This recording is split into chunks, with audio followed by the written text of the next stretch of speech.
Hi there and welcome to Lion Illustration. This is an anatomy tutorial for character drawing. And today we are going to talk about the body. I know that the body is literally the whole anatomy thing. But we're only focusing on the body as simple shapes. We're not getting into detail. Head, faces, hands, feet, all of those are out. We're here to learn about the body as a whole thing. So when I started this series, I said that I wanted to showcase the most simple but efficient way of learning. So please don't misunderstand me. There are lots of ways of learning anatomy. And there's not such thing as one better than other. We each get to learn the way that it's better for us. And this is just the way that I find the easiest and most helpful for teaching. Okay, so rule number 1. Learn real anatomy, not another artist's anatomy. This is very important. We started this series saying that we were going to put our styles aside to focus on reality. So don't try to learn real anatomy from someone else's representation of anatomy, because this won't help yourself at all. We're here to learn the real deal, so we can get to develop our own art style and put it to work in our own characters. So let's begin. For starters, you have to learn all of this. Okay, no, I'm just joking. We don't need to learn the name of all the bones and muscles to get to be a good artist, but we do need a general understanding and knowledge. We can divide them in easier groups and simplify. After some practice, we'll end up recognizing most of them, even though we don't know their real names. Let's move along, because we want to go to the universal, the basics. As for that, we're going to work with the easier shapes. I believe that you all know already Leonardo da Vinci's Vitruvian Man. I'm going to try to simplify the shape on the easiest way.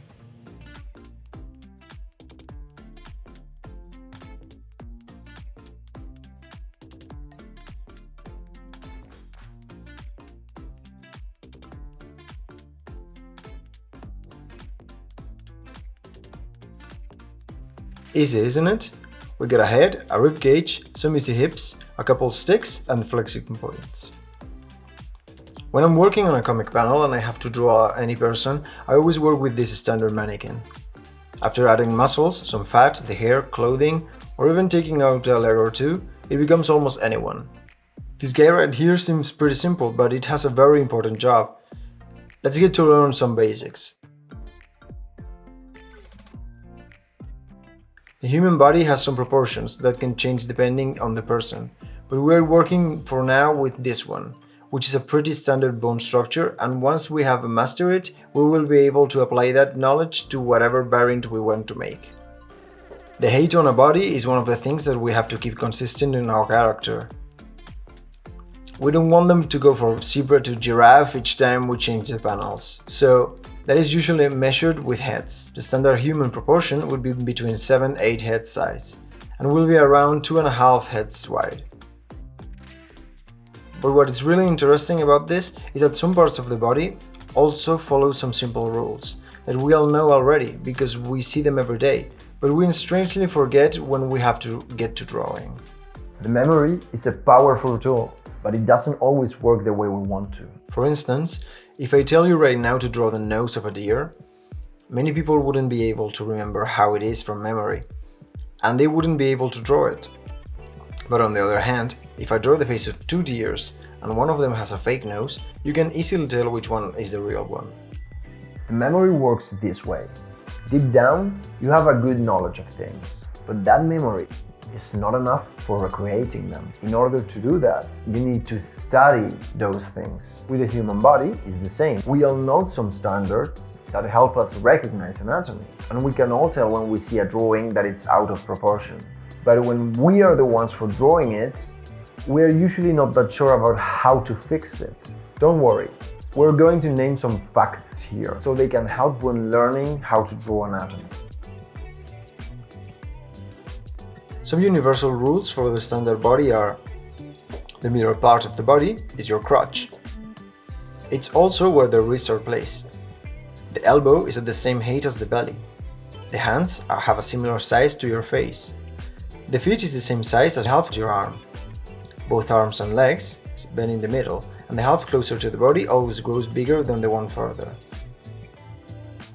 Also, even when we stand still on the profile, the body makes a curve from head to toe. Now that you know this, look at some old drawings and make the test. Are the 4 divisions of the leg the same length? Are the feet as big as half arm? The elbow at the same height as the belly? Is the crotch in the middle? After we have our dummy, we can detail it as much as we want, but I would recommend you to keep it simple for some time. Let's not get crazy with detail yet, because what we need to work on now is our poses. We can add to it some weight on the arms and legs. If you're feeling comfortable, you can try to add a couple muscles and joints, like shoulders, pecs or knees. Don't try to push it yet with abs and things like that. Once you've mastered the proportions, you'll see that they will come up easily. But our main goal is to get the mannequin right. Now that we know how to draw a dummy, let's play with it. We can place it at any position we can imagine. Are we a little insecure still? No problem, let's find some references. Who doesn't enjoy some good body research? This is one of the joys of working as an artist. The best references you can get are live references, because they push both your 3D and anatomy knowledge. Pictures make half of the work by being plain and simple 2D images. But I understand that it's easier to get it from the internet than finding people or use a mirror. When I was in high school, I used to get there by train, and that gave me the opportunity of having free live models every day. You should definitely try it a couple times. If you're going to find your references online, let's take a different path. Instead of choosing some pictures with forced postures and people posing, let's get it from videos. Videos are a way better source of reference. The body behavior is way more natural and it gives us a better sense of movement. The Olympic and Paralympic videos, for instance, are like a masterclass of the best and more variety of anatomy that exists. On the other hand, a very good source that I'm enjoying lately is people dancing. There are a lot of different dancers on YouTube, with amazing skills and extremely different body types. For this example, I'm getting a frame from Katelyn Ohashi, who is a gymnast who did an amazing dance routine for a competition. If you don't know it, you should check it out. I'll leave the link on the description. Look at these poses, they're just amazing. Make sure that you have always near you a picture with the human muscles, so when you don't know what volume you're referencing, you can check it and learn it. When using references, I don't want you to copy the reference. What I want you is to understand how they got to that position and apply it to your dummy.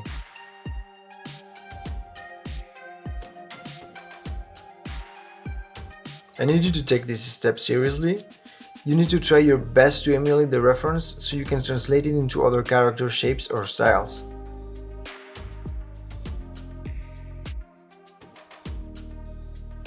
If you work on the anatomy and practice enough, you'll be able to place any character in any position.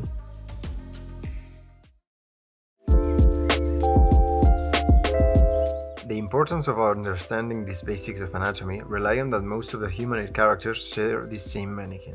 Even when they are trying to push proportions, the great character designers keep the body harmony.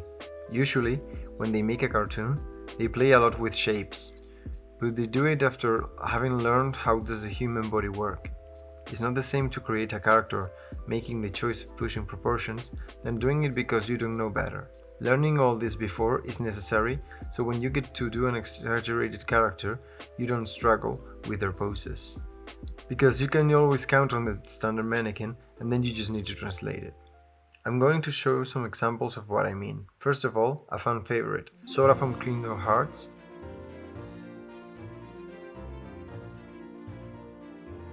As you can see, he has a pretty basic standard body that follows all the norms we mentioned before. Sure, his head, hands and feet are considerably bigger than the regular human, but he keeps a pretty basic anatomy after all. The next character I want to show you that keeps the proportion even though it's one of the extremes is Anger from Pixar's Inside Out. When we see him, we can easily think that there's no way that the structure is representing this figure, but I'm going to show you that it is. we are following the same process: ribcage, waist joint, and hips, arms and legs that bend in the middle, the feet, and the huge head. It might look weird and an extreme example, but it's actually as easy as getting the basic shape and shrinking it into the extreme. On the opposite way, we can find Bunny from Sailor Moon series. She's also a bigger head compared to the ribcage and hips, and a pair of very stretched legs. We still have feet the same size as half arm, the elbow at the height of the belly, and if you pay attention, she's nothing but the basic figure, but with elongated legs. I want to showcase another character from Inside Out, Fear, because his proportions are even more extreme than Anger's. If we pay attention, this guy has the regular proportions but shrink it. In the case of Fear, he has the typical big cartoon head, but then an elongated ribcage, shorter legs than usual, and then long arms. We could say that rules apply but separated in parts. Arms are longer than legs because they are still on the ribcage long area. And then the legs have been shortened even more. Each part works on its own area. One of the best series showcasing different body types is Steven Universe. Only with the main crystal gems, we can already tell that the character design in this series is exquisite. As you can see, some of them look similar to the basic shape we are studying, and others push the style a little bit further, but not all of them in the same way. Let's check them out. So Garnet looks like the more classic figure, but the more I'm going through this and taking some other designs of her that I've seen, she does have a design difference with our regular mannequin that breaks one of the main rules. But since it's consistent during the show, you can tell that it's a thoughtful choice. And it is that both arms and legs have the half part that is not in touch with the body longer than the others, which makes her look taller. Pearl also looks tall because she's got the tiniest ribcage and very long arms and legs. Hers, on the other hand, do bend in the middle. What makes her different is that her body is so small that it doesn't fall in the middle of the figure, but in the upper part. Last but not least, we have Amethyst, who is actually the one that the body is more similar to the one we have studied. Her only difference is that she's shorter and her head is bigger, but all the rules apply on her design.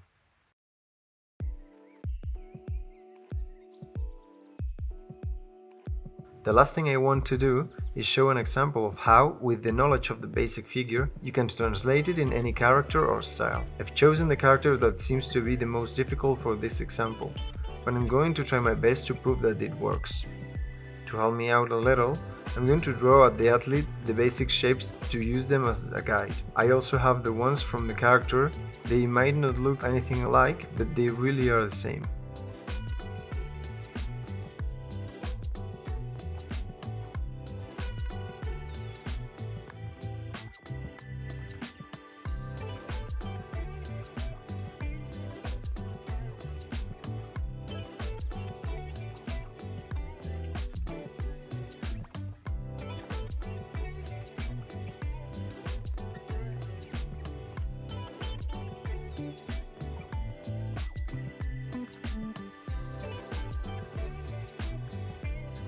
Okay, so roughly finished, this would be the result.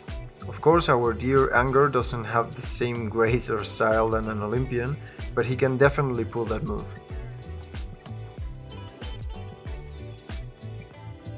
Okay, so let's recap. Start drawing the basic mannequin and place it in different exaggerated poses.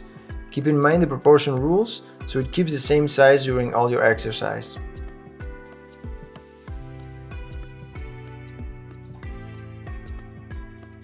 You can add some width starting with the arms and legs, but keep practicing with more uncomplicated poses.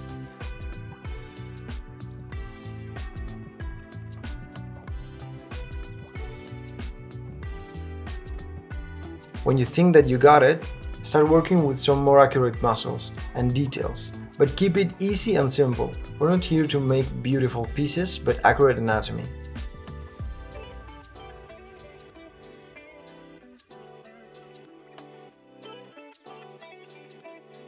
When you have mastered the mannequin dummy, start pushing some proportions and try these same exercises with other characters or styles.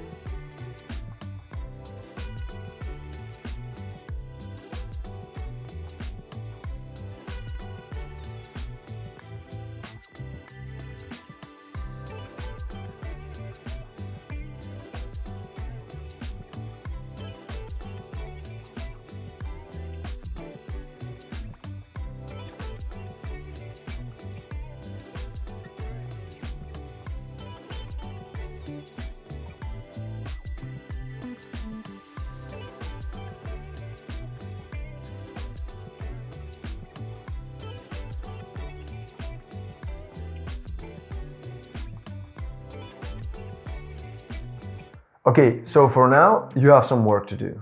But I want to make sure that you don't lie to yourself and you really push those poses. A good exercise to work with is placing the hands close to the face of the character. So you need to place the elbow in the correct position, respecting the length and the size of the arms. A place where many artists avoid to go is l'escorzo. I don't know the name in English. It comes from the Italian, che si dice in modo simile, scorcio. Let me look it up. Foreshortening, I guess. It's when you have the hand or the body parts facing the like that direction, you know? It's like this is one of the hardest things to draw for many artists, and many people avoid to place arms or legs like that in the drawings. Okay, so for an exercise, take your camera and take pictures of yourself where in your poses your arms and legs will be facing it. This will push very difficult angles and will make you think harder. I know it's difficult because your common sense will fight you during the whole process, but be easy on yourself and trust your eyes. Force the perspective, get ugly, and when you think you're jumping to the void, it might be the moment when you're getting it right. This was all for today, guys. I'll see you in the next video of this anatomy tutorial for characters. If you want to be the first ones to watch the rest of the course, check my Patreon /Lion Illustration. It is actually available for all the memberships, even the $1 tier. I will leave the link down below. If you have any doubt or suggestion, leave it in the comments, and see you next time.